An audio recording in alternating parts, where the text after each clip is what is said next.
trying not to read too much into your silence, but it's not working. I can't deal with this right now. Where's my brother?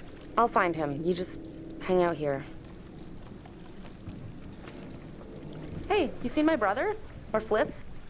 No, I got distracted. Let's go get him. Sure.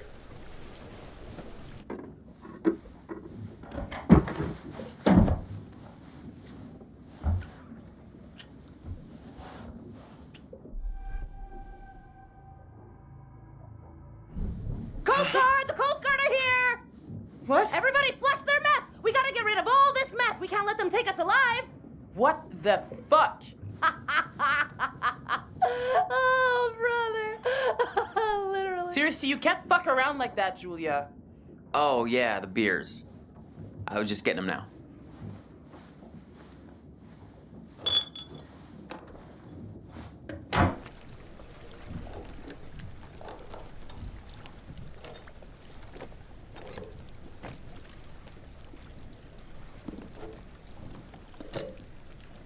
All right, now that everybody's here, let's take a look at the navigator's pad we found.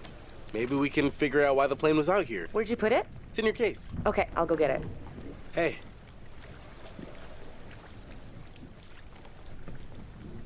You all right? You seem kind of preoccupied. Nah, I'm good. Sorry. Didn't realize I was spacing out. How do you think the day went? Other than our little tight with the locals, pretty good. People always say they have dive experience, but Alex and Julia seem to actually know what they're doing. So, we're going again tomorrow?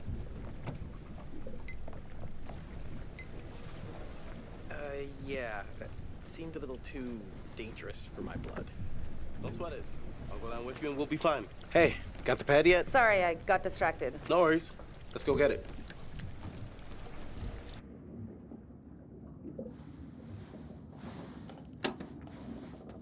Got it. Let's go up. Wait. Can we talk about what just happened? Later, Alex, okay? Right here.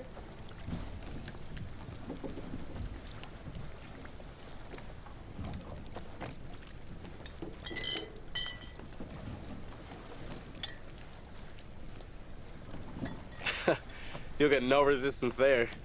All right, everyone. Check it out. Manchurian gold. Who wants to find some sunken treasure? So what do you think, Captain? Coordinates? Those are coordinates, all right. Maybe the plane's destination? You think we could get there by tomorrow? It takes a couple hours if the weather stays steady. Wow. You find anything else? Well, from the outside, this thing was a bomber, but on the inside, it was filled with life rafts. Yeah. After the war, they refitted a lot of the long-range bombers to be rescue planes. What was it doing at the bottom of the ocean? Reckless, all of you. Excuse me? I told you to leave everything down there alone. Oh, come on. We've been through this already. I'm not talking about the law. No, hey. They were respectful. You shouldn't have taken anything from the wreck. Oh, come on. No one knows we've even been down there, and I don't think ghosts can talk. You Americans are all the same, huh?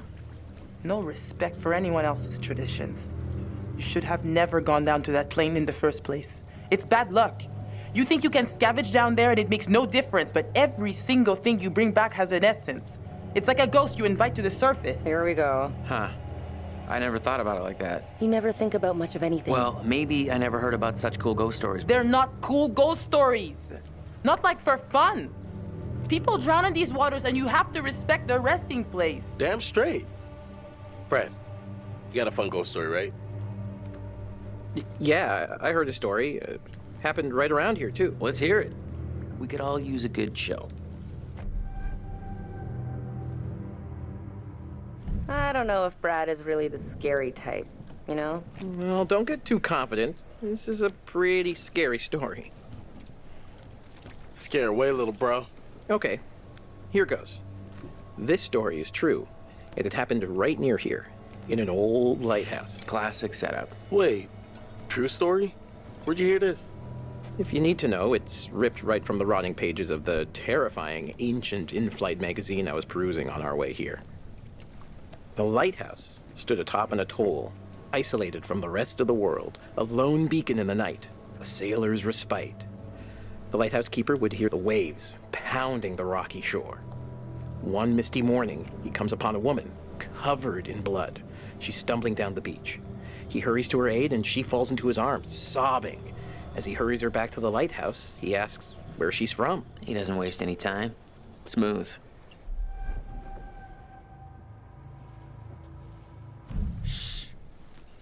The woman answers, I live here, in the lighthouse. My parents are upstairs right now. Twist. Of course, the lighthouse keeper says, that isn't so. Of course, he's lived there alone for years. And the woman becomes hysterical and insists her parents are upstairs. So, they go to the top of the lighthouse, and there, splayed out on the floor, is a man and a woman brutally murdered with an axe. Always an axe. I mean, do people even use axes anymore? Okay, fine. Then it was a meat hook. They were slashed with a meat hook and hung from the rafters.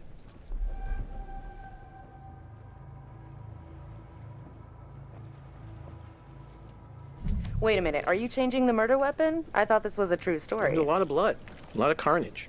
Who's to say how it was done? Okay, so who did it? The woman says, it was my husband. And she turns to the closet, says, he's in there. Ah, yes, the husband. And that's why I've always been a little weary of marriage.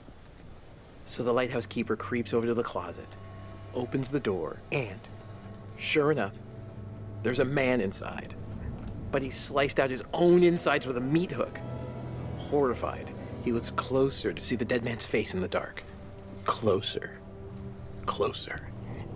And he sees it's his own face. And then its eyes bulge out and screams.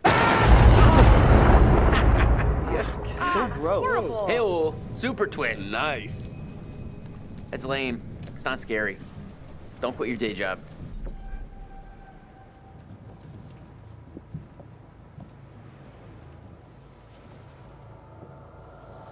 Oh, come on, that wasn't scary. I think you told it better last time. But good effort. Okay, you've all had your fun. We should all turn in. There's some weather heading our way. No, because according to standard vessel regulation, we're all required one more beer before hitting the hay. What regulations are these? It's standard issue regulatory institutional protocol subdivision 1099. Uh-huh. Where'd you read that? The internet. Oh, so you found a website that tells you to drink beer under every circumstance. I'm just following orders, man. I'm into this website. 10-4, good buddy. And I'm out.